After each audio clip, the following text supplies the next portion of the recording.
ఓం శ్రీ గురుభ్యో నమ. గురుర్బ్రహ్మ గురుర్విష్ణు గురుర్దేవో మహేశ్వర గురు సాక్షాత్ పరం బ్రహ్మ తస్మై శ్రీ గురవే నమ. అస్మద్ గురుచరణారవిందాభ్యాం నమ. నిన్నటి మన మహాభారతంలో ఆ ధర్మరాజు సంజయుడితో మాట్లాడాడు. సంజయుడు చెప్పినటువంటి మాటలన్నీ విన్న తర్వాత తమ ఉద్దేశం ఏమిటో చాలా స్పష్టంగా సంజయుడికి ధర్మరాజు తెలియజేశాడు. ఆ ధర్మరాజు చెప్పినటువంటి విషయాలన్నీ కూడా విన్నాడు. ధర్మబద్ధంగా ఆలోచన చేయవయ్యా అని సంజయుడికి చెప్పి శ్రీకృష్ణ పరమాత్మ చెప్పాడు. తర్వాత ధర్మరాజు కూడా చెప్పాడు. చెప్పిన తర్వాత ఆ ధర్మరాజు యొక్క మాటలు విని ధర్మరాజస్యతు వచశ్రుత్వా పార్థో ధనంజయ ఉవాచ సంజయం తత్ర వాసుదేవస్య శృణ్వతః. ఆ ధర్మరాజు చెప్పినటువంటి మాటలన్నీ విన్న తర్వాత అర్జునుడు శ్రీకృష్ణుడు వింటూ ఉండగానే సంజయుడితోటి ఈ విధంగా మాట్లాడాడు. పితామహం శాంతనవం ధృతరాష్ట్రం చ సంజయ ద్రోణం సపుత్రం శల్యం చ మహారాజం చ బాహ్లికం వికర్ణం సోమదత్తం చ శకునిం చాపి సౌబలం వివింశతిం చిత్రసేనం జయసేనం చ సంజయ భగదత్తం తథా చైవ శూరం రణకృతాంబరం ఏ చాప్యన్యే కురవస్తత్ర సంతి రాజానశ్చేద్భూమిపాలాः సమేతాः యుయుత్సవః పార్థివాः సైంధవాశ్చ సమానీతా ధార్తరాష్ట్రేణ సూత యథా న్యాయం కుశలం వందనం చ సమాగమే మద్వచనేన వాచ్యాః తతో బ్రూయాః సంజయ రాజమధ్యే దుర్యోధనం పాపకృతాం ప్రధానం. అర్జునుడు చెబుతున్నాడు, సంజయ, భీష్మ పితామహుడు ధృతరాష్ట్రుడు అశ్వత్థామ ద్రోణుడు శల్యుడు బాహ్లికుడు వికర్ణుడు సోమదత్తుడు సుబలపుత్రుడు అయినటువంటి శకుని వివింశతి చిత్రసేనుడు జయసేనుడు యోధుల్లో శ్రేష్ఠుడైనటువంటి భగదత్తుడు ఇంకా సభలో కౌరవులతో పాటు ఉన్నటువంటి దుర్యోధనుడు తనకు సహాయంగా రప్పించినటువంటి యుద్ధకాంక్షతో వచ్చినటువంటి రాజులు సింధు దేశీయులు అందరికీ కూడా నా పక్షాన యథోచితంగా కుశలం అడిగి నమస్కారాలు అందజేవయ్యా. అనంతరం ఆ తర్వాత ఆ రాజులందరి సమక్షంలో పాపాత్ములలో ముఖ్యుడైనటువంటి దుర్యోధనుడితో ఇలా చెప్పు. ఏవం ప్రతిష్టాప్య ధనంజయస్తం తతో అర్ధవద్ధర్మవచ్చైవ పార్థః ఉవాచ వాక్యం స్వజన ప్రహర్షం విత్రాసనం ధృతరాష్ట్రాత్మజానాం. ఆ అర్జునుడు సంజయుడు అనుమతి తీసుకుని ధర్మార్థయుక్తమైనటువంటి తన వాళ్ళకి ఎంతో ఆనందం కలిగించేటువంటిది కౌరవులందరికీ భయాన్ని కలిగిస్తూ ఒక మాట చెప్పాడు. ఆ మాటని సంజయుడు విన్నాడు. అంటే ఏంటి, వీళ్ళకి తన వాళ్ళకి ఆనందం కలిగించేది వాళ్ళకి భయం కలిగించేది అంటే యుద్ధంలో తప్పనిసరిగా వీళ్ళందరినీ సంహరించడం జరుగుతుందనే కదా. అందువలన జాగ్రత్తగా రాజ్యభాగం ఇచ్చేలా ఇస్తాడు, లేని పక్షంలో యుద్ధం తప్పదు అన్నమాట. ఆ విధంగా అర్జునుడు ఆ సంజయుడితో చెప్పాడు. అది ఏమైంది అనేటువంటిది తర్వాత ఎట్లాగూ సంజయుడు చెప్తాడు. అందువలన అర్జునేన సమాధిష్టః తథేచ్యుక్త్వా తు సంజయః పార్థానామంత్రయామాస కేశవం చ యశస్వినం. వెంటనే అర్జునుడిచ్చిన సందేశాన్ని స్వీకరించాడు ఆ సంజయుడు. అలాగేనయ్యా, తప్పనిసరిగా నేను ఈ మాటలన్నీ కూడా వాళ్ళకి చెబుతాను అని అన్నాడు. తథాస్తు అని పలికాడు. పాండవులను శ్రీకృష్ణుడికి సెలవడిగాడు, నేను వెళ్ళొస్తానయ్యా అని. ఈ విధంగా ఆ సంజయుడు అనుజ్ఞాత పాండవేన ప్రేయో సంజయస్తథ. ఈ విధంగా పాండవుల చేత అనుజ్ఞ పొందినటువంటి వాడై ఆ సంజయుడు అక్కడి నుంచి బయలుదేరాడు. శాసనం ధృతరాష్ట్రస్య సర్వం కృత్వా మహాత్మనః. ధృతరాష్ట్రుడు ఏ విధమైన శాసనం చేశాడో ఆ శాసనాన్ని అతిక్రమించకుండా చక్కగా ఇక్కడ మాట్లాడాడు. ఎందుకంటే ఏ విధంగానూ పాండవులకి కోపాన్ని రప్పించకుండా జాగ్రత్తగా మాట్లాడవయ్యా అని పంపించాడు. అందువలన ఆ విధంగా మాట్లాడే ధృతరాష్ట్రుడి యొక్క శాసనాన్ని సంపూర్ణంగా పాటించి అక్కడి నుంచి వెళ్ళాడు. సంప్రాప్య హాస్తినపురం శీఘ్రమేవ ప్రవిశ్య చ అంతఃపురం సమాస్థాయ ద్వాస్థం వచనమబ్రవీత్. వెంటనే శీఘ్రంగా హాస్తినపురం చేరిన తర్వాత వెంటనే అంతఃపురంలోకి ప్రవేశించాడు. ఆ ధృతరాష్ట్రుడు ఎక్కడున్నాడో కనుక్కుని అక్కడ అంతఃపురంలోకి ప్రవేశించి ద్వారపాలకుడితో చెబుతున్నాడు. ఆచక్ష్వ ధృతరాష్ట్రాయ ద్వాస్థమాం సమాగతం సకాశాత్ పాండుపుత్రాణం సంజయం మాచరం కృతాహ. ఓ ద్వారపాలకను వెళ్ళవయ్యా లోపలికి వెళ్ళి ఆ పాండవుల దగ్గర నుండి సంజయుడు వచ్చాడు అనేటువంటి మాటను ధృతరాష్ట్ర మహారాజుకి తెలియజేయి. ఏ విధమైనటువంటి ఆలస్యాన్ని చెయ్యకు. జాగర్తి చేదభివదేస్త్వం హి ద్వాస్థ ప్రవిశేయం విదితో భూమిపస్య నివేద్యమత్ర ఆశ్చర్యకం హిమేస్తి ద్వాస్థోధ శ్రుత్వా నృపతిం జగామ.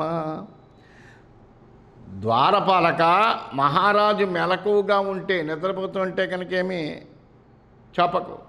మెలకువగా ఉంటే కనుక నా నమస్కారాన్ని తెలియజేయి. రాజు యొక్క అనుమతితోటిలోనికి నేను ప్రవేశిస్తాను. అత్యవసరంగా ఆయనకి నివేదించవలసినటువంటిది ఉంది. అందువలన నువ్వు వెంటనే వెళ్ళి ఆ రాజుగారికి ఈ విషయం చెప్పవయ్యా అని ద్వారపాలకుడికి చెప్పాడు. ఆ ద్వారపాలకుడి ఈ మాటలన్నీ విని రాజు దగ్గరికి వెళ్ళి ఆయన ధృతరాష్ట్రుడితో చెబుతున్నాడు. ఆ ద్వారపాలకుడు, సంజయోధ భూమిపతే నమస్తే దిదృక్షయా ద్వారముపాగతస్తే ప్రాప్తో దూత పాండవానాం సకాశాత్ ప్రసాధిరాజన్ కిమయం కరోతు. ఓ మహారాజా, నీకు నమస్కారం అయ్యా. మిమ్మల్ని చూడడం కోసం సంజయుడు వచ్చాడు. పాండవుల దగ్గర నుంచి ఆయన వచ్చి ఆ ద్వారం దగ్గర వేచి ఉన్నాడు. పాండవుల దగ్గర నుంచి వచ్చినటువంటి దూత కాబట్టి వెంటనే నేను నీతోటి ఏదో మాట్లాడాలి అని రాజుగారికి నివేదించవలసింది ఉంది అని చెప్పాడు. అందువల్ల ఇప్పుడు నేనేం చేయమంటారు? ఆయన్ని పంపించమంటారా? ఏం చేయాలో శాసించండి అని ఆ ద్వారపాలకుడు ధృతరాష్ట్రుడితో చెప్పాడు. అప్పుడు ధృతరాష్ట్రుడు అంటున్నాడు, ఆచక్ష్వమాంకుశలినం కల్పమస్మై ప్రవేశ్యతాం స్వాగతం సంజయాయ నచాహమేతస్య భవామ్య కల్పః సమేకస్మాద్వారి తిష్ఠేచ్చ సక్తః.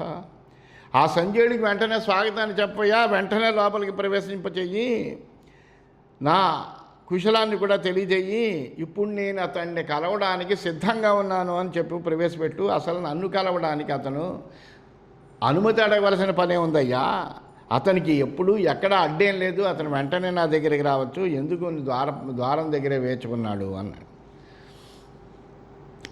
అంటే అప్పుడు తత ప్రవిశ్య అనుమతే నృపస్య మహద్వేష్మ ప్రాజ్ఞ శూరార్యగుప్తం సింహాసనస్థం పార్థివమాససాద వైచిత్ర వీర్యం ప్రాంజలి సూతపుత్ర. వెంటనే ఆ ద్వారపాలకుడు వెళ్ళాడు, సంజయుడికి చెప్పాడు, మహానుభావ నిన్ను రమ్మంటున్నాడు ఆయన, వెంటనే రాజుగారు నిన్ను చూడడానికి సిద్ధంగా ఉన్నారు అనే విషయాన్ని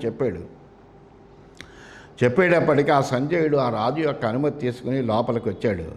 ప్రాజ్ఞులైనటువంటి సూర్యులందరి చేత సురక్షితమైనటువంటి ఆ విశాలమైన భవనం, అటువంటి భవనంలోకి ప్రవేశించి సింహాసనం మీద కూర్చున్నటువంటి ఆ ధృతరాష్ట్ర మహారాజుకి చేతులు జోడించి నమస్కారం చేసి ఆయనతో ఈ విధంగా చెప్తున్నాడు, సంజయోహం భూమిపతే నమస్తే ప్రాప్తోస్మి గత్వా నరదేవ పాండవాన్ అభివాద్య త్వం పాండుపుత్రో మనస్వి యుధిష్ఠిర కుశలం చాన్వపృచ్ఛత్. వెంటనే ఆయనకి నమస్కారం చేశాడు. మహానుభావ, నీకు నమస్కారము, నేను సంజయుణ్ణి, పాండవుల దగ్గర నుంచి వచ్చాను. నేను మంచి మనస్సు ఉన్నటువంటి ధర్మరాజు నీకు తన నమస్కారాలు అందజేయమన్నాడయ్యా. మీ క్షేమాన్నంతా అడిగాడు. సతే పుత్రాన్ పృచ్ఛతి ప్రీయమాణ కచ్చిత్ పుత్రై ప్రీయసే నప్తృభిశ్చ తథా సుహృద్భిః సచివైశ్చ రాజన్ ఏ చాపి త్వాం ఉపజీవంతి తైశ్చ. అతడు చాలా ప్రేమతో మీ పుత్రుల యొక్క సమాచారాలన్నీ అడిగాడు. నువ్వు నీ కుమారులతో, మనుమలతో, మునిమనుమలతో, స్నేహితులతో, మంత్రులతో, ఆశ్రితులతో కలిసి ఆనందంగా ఉన్నావా లేదా అని అడిగాడయ్యా అని చెప్పాడు. ఆ మాటలు విన్నాడు ధృతరాష్ట్రుడు. ఆనందంగా ఉంది. వెంటనే ఆయన అంటున్నాడు, అభినంజత్వాం తాత వదామి సంజయ అజాతశత్రుంచ సుఖేన పార్థం కచ్చిత్ స రాజా కుశలీ సపుత్ర సహామాత్య సానుజ కౌరవాణం. ధృతరాష్ట్రుడు చెప్పాడు, సంజయ నిన్ను అభినందించి నేను అడుగుతున్నాను, ఎందుకంటే నువ్వు చాలా చక్కగా అక్కడికి పాండవుల దగ్గరికి వెళ్ళావు, అక్కడ వాళ్ళతో మాట్లాడావు, ఇక్కడికి వచ్చావు. అందువల్ల నిన్ను నేను అభినందించి అడుగుతున్నాను. ఆ అజాతశత్రువైనటువంటి ధర్మరాజు కుశలంగా ఉన్నాడు కదా, కౌరవుల సోదరుడైనటువంటి ధర్మరాజు పుత్రులతో సోదరులతో అందరితోటి కుశలంగా ఉన్నాడు కదా అని అడిగాడు. అడిగిన తర్వాత సంజయుడు చెబుతున్నాడు, సహామాత్య కుశలీ పాండుపుత్ర బుభూషతే యచ్చతే అగ్రే ఆత్మనోభూత్ నిర్నిక్త ధర్మార్థకరో మనస్వి బహుశ్రుతో దృష్టిమాన్ శీలవాంశ్చ. సంజయుడు చెప్తున్నాడు, ఆ పాండునందనుడు తన మంత్రులతోటి సోదరులతోటి కులాసగా ఉన్నాడయ్యా. అయితే ఒక్క విషయం చెప్పమన్నాడు నీతోటి, మునుపటి వాళ్ళ రాజ్య సంపదలను కోరుతున్నాడు. తమకు పైతృకంగా రావలసినటువంటి రాజ్యాన్ని ఇమ్మని అడుగుతున్నాడు. అతడు ధర్మార్థాలను సరిగ్గా పాటించేటువంటి వాడు, దయ కలిగినటువంటి వాడు, చక్కగా అన్ని చదువుకున్నటువంటి వాడు, విద్వాంసుడు, దూరదృష్టి కలిగినటువంటి వాడు, మంచి నడవడిక కలిగినటువంటి వాడు. నయ్యా పరో ధర్మ పాండవస్యానృశంస్యం ధర్మపరో విత్తచయాన్మతోస్య సుఖప్రియే ధర్మహీనే అనపార్థే అనురుధ్యతే భారత తస్య బుద్ధి. ఆ పాండునందనుడి యొక్క దృష్టిలో అన్ని ధర్మాల కంటే కరుణయే పరమధర్మం.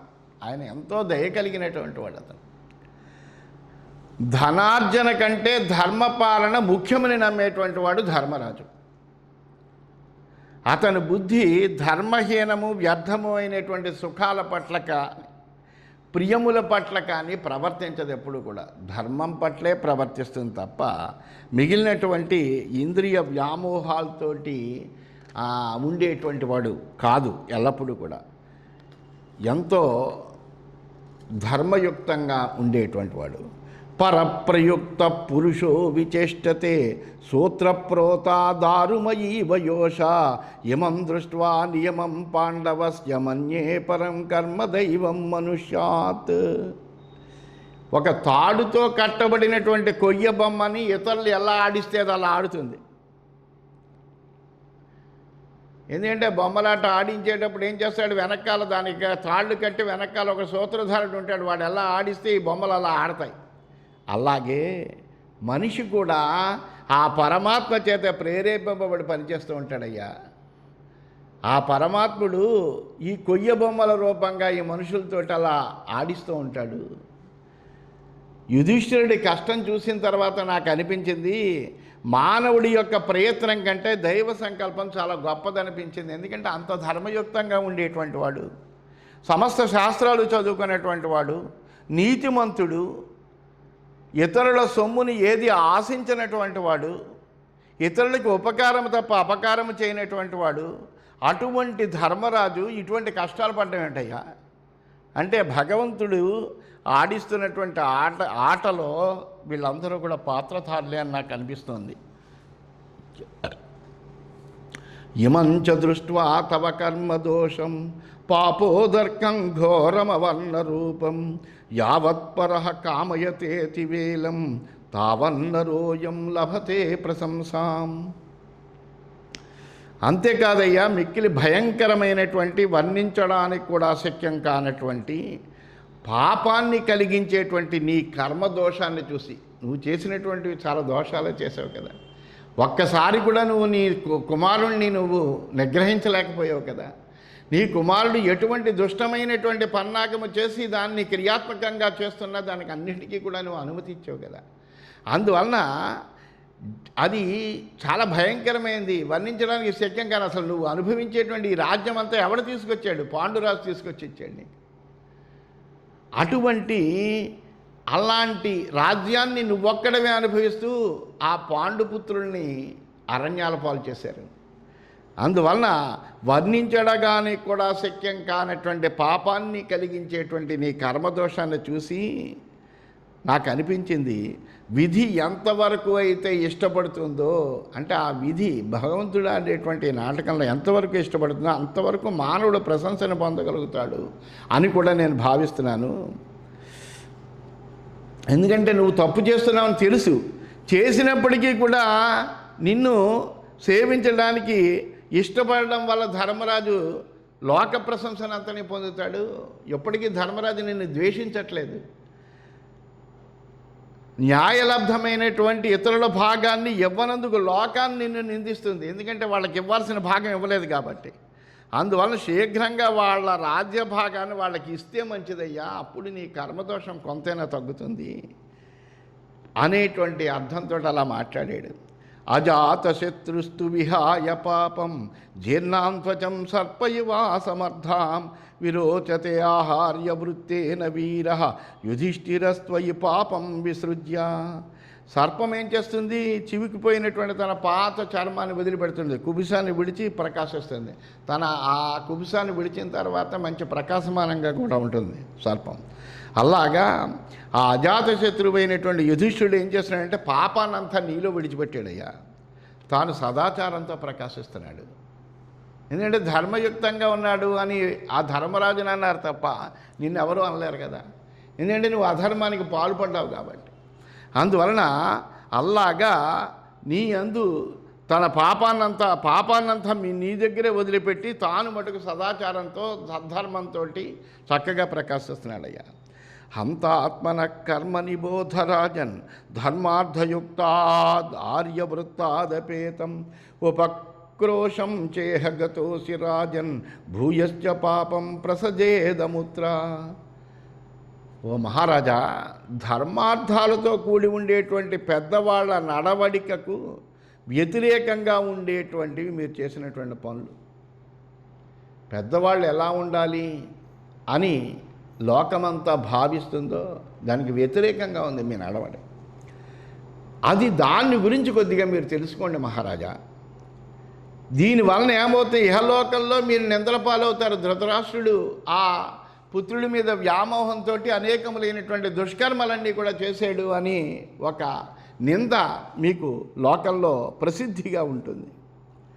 అందువలన ఈ లోకంలో మీరు నిందలు పాలవడమే కాకుండా పరలోకంలో పాపమయమైనటువంటి నరక దుఃఖాన్ని కూడా అనుభవించవలసి వస్తుంది. సత్వమర్థం సంశయితుం వినాతై ఆశంసే పుత్రవశానుగోస్య అధర్మశబ్దశ్చ మహాన్ పృథివ్యాం నేదం కర్మ త్వత్సమం భారతాగ్ర్య. ఓ భారత శ్రేష్ఠ ధృతరాష్ట్ర, నీవు పుత్రాధీనుడవై ఏ విధమైనటువంటి సందేహము పొందకుండా పాండవుల రాజ్యాన్ని కోరుతున్నావు. పాండవులకు ఇవ్వాల్సినటువంటి భాగం ఇవ్వకుండా ఆ రాజ్యాన్ని కూడా నీ దగ్గరే పెట్టుకుని ఆ భోగాలన్నీ నువ్వే అనుభవిస్తున్నావు. ఇలాగే కనుక జరిగితే ఈ భూమి మీద ఈ అధర్మం వల్ల నీకు పెద్ద నింద కలుగుతుందయ్యా. అది అంత మాత్రమో నీకు మంచిది కాదు, నీకు యోగ్యమైనటువంటిది కాదు. అందరూ కూడా నిన్ను నిందిస్తారు. హీన ప్రజ్ఞో దౌష్కులేయో నృశంస దీర్ఘం వైరీ క్షత్ర విద్యాస్వధీర ఏవం ధర్మానాపద సంశ్రయేయు హీన వీర్యో యశ్చ భవేదశిష్ట. బుద్ధిహీనుడైనటువంటి వాడు, చెడ్డ కులంలో పుట్టినటువంటి వాడు, క్రూరమైన స్వభావం కలిగినటువంటి వాడు, దీర్ఘమైనటువంటి శత్రుత్వం కలిగినటువంటి వాడు, క్షత్రియోచితమైనటువంటి యుద్ధ విద్య తెలియనటువంటి వాడు, పరాక్రమం లేనటువంటి వాడు, శిష్టుడు కానటువంటి వాడు, దుష్టుడైనటువంటి వాడే ఇటువంటి ఆపదలను పొందుతారు. కులే జాతో బలవాన్ యో యశస్వి బహుశ్రుత సుఖజీవీ యతాత్మ ధర్మాధర్మౌ గ్రజితో యో బిభర్తి సహ్యస్య దిష్టస్య వశాదుపైతి.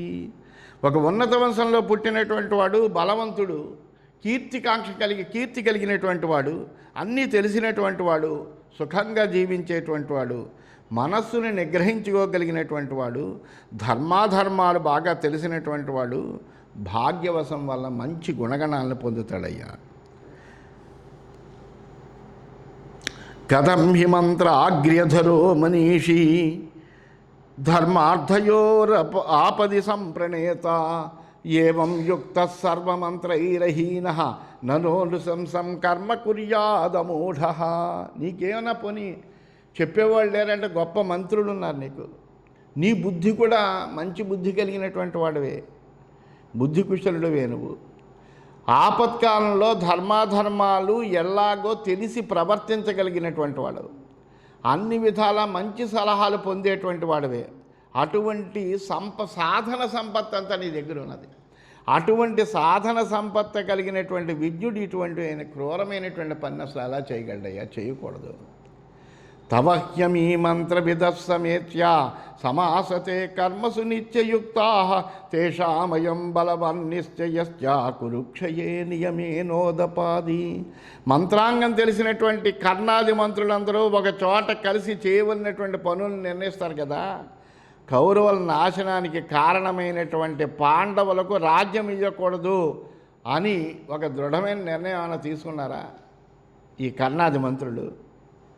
ఎందుకంటే వాళ్ళు దుర్యోధన, దుశ్శాసన, కర్ణ, శకునులు ఈ నలుగురు కలిసి మంత్రాంగం చేస్తూ ఉంటారు.